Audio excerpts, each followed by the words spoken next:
বছরের পর বিচ্ছিন্ন থাকার পর দামেস্ক বিদেশি প্রতিনিধিদের স্বাগত জানাতে ব্যস্ত সপ্তাহ কাটিয়েছিল। সিরিয়ার ডি ফ্যাক্টো নেতা আহমাদ আল-শারাকে প্রথমবারের মতো জনসমক্ষে টাই পরে দেখা গেছে। ডাবভার্স দ্বারা চালিত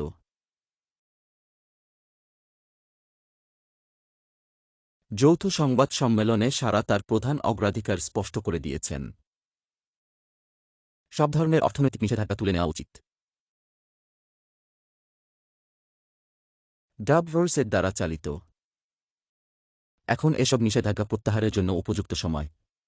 এই শাসন ব্যবস্থা ৫-০ বছরেরও বেশি সময় ধরে চলছে এবং এর মধ্যে কিছু নিষেধাজ্ঞা ১৯৭০-এর দশকে আরোপ করা হয়েছিল। আসাদের আউস্টারের পর ফিদানি প্রথম পররাষ্ট্রমন্ত্রী যিনি দেশে এসেছেন।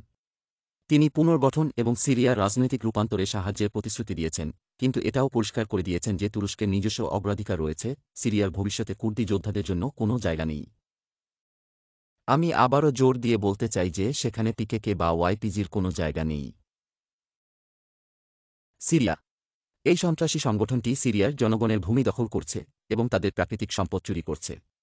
আল-শারা কুর্দি ইস্যু নিয়ে সরাসরি কিছু বলেননি, তবে তিনি বলেন, নতুন সিরিয়ায় একটি একক সামরিক বাহিনী গড়ে তুলতে হবে।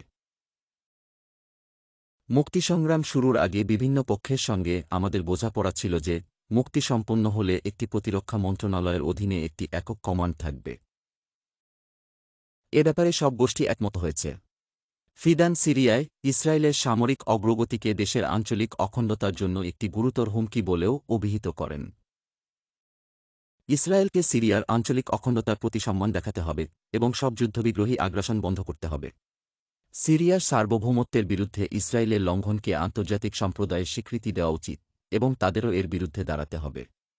আল-শারা রবিবার লেবাননের দ্রুজ নেতা ওয়ালিদ জুম্বুরাতকেও আমন্ত্রণ জানিয়েছিল।